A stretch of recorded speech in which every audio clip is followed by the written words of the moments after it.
just on my lunch break trying to make it look like I'm not dying from a heat stroke. Okay, but I thought I would shoot you a video today real quick just to like tell you guys what I do when I have students who refuse to sit down in their seats. So with my last year's kindergarten class, I got this idea from another teacher who has been teaching for like 20-30 years in the States about pumpkin seeds. And what you do is you start with a seed, then a sprout, then a flower, then it has a little pumpkin, and then the big pumpkin. You get different pictures, those different pictures, and you tape, not glue, them onto the seed. So laminate the pictures and then take them onto the kids' seat. And on the board, I kept track of whoever, stood up too much, they lose like a seed. That's what I called them. I said, you lose a seed. If they lost 3 seeds, then their pumpkin seed did not grow to the next stage. If they lost all their seeds, then they'll get a punishment on that.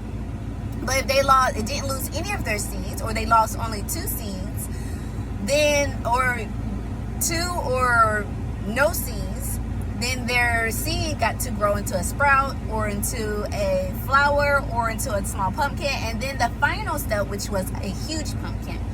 I made the duration long. So from a seed to a sprout, though, was like 3 days. From a sprout to a flower was like 1 week. From a flower to the pumpkin was like a couple of weeks. And then from the small pumpkin to the big pumpkin was like a lot more weeks. However, if you did, to make this not last the whole year and not just, a week or so, because at the end they get the big pumpkin, then you could give them a prize or whatever. What I did was, if you kept getting 3 or less seeds taken off, like you had 3 or you lost, I give them 5 chances. So if they lost all 5 seeds because they kept standing up or whatever, then they will go back a step. So if they were at the final pumpkin and they kept standing up, then they lost all 5 seeds, they would go back to the small pumpkin. And if they still had trouble sitting down, then they'll go back to the flower.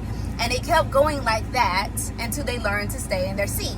So if they got to the big pumpkin and they learned to stay in their seeds, they got to the big pumpkin, and then they kept standing up and lost all 5 seeds. They went back to the small pumpkin, and then at the small pumpkin, if they sat nicely, then they'll go back to the big pumpkin. But whatever the duration was for the small pumpkin, if it was 3 days or 1 week or 1 month, they still have to finish that whole entire duration before they can go back up.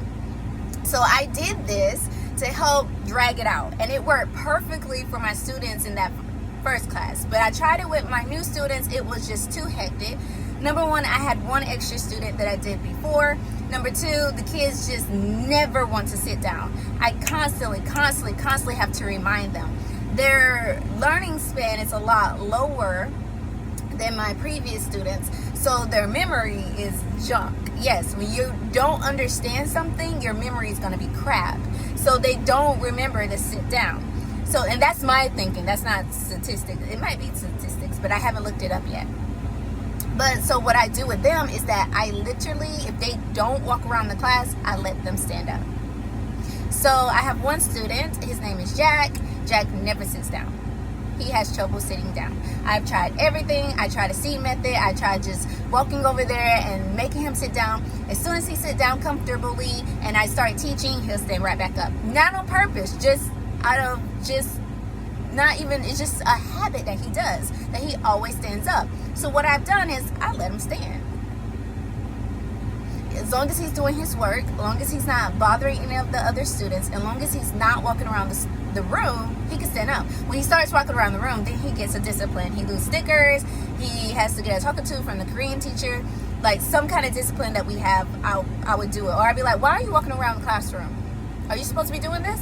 You lose 2 stickers, you lose 10 stickers, you lose 5 stickers. I think you need to have the Korean teacher help you remember to not walk around the classroom. Okay? Maybe we need to send a note home to mom to help you remember to not walk around the classroom.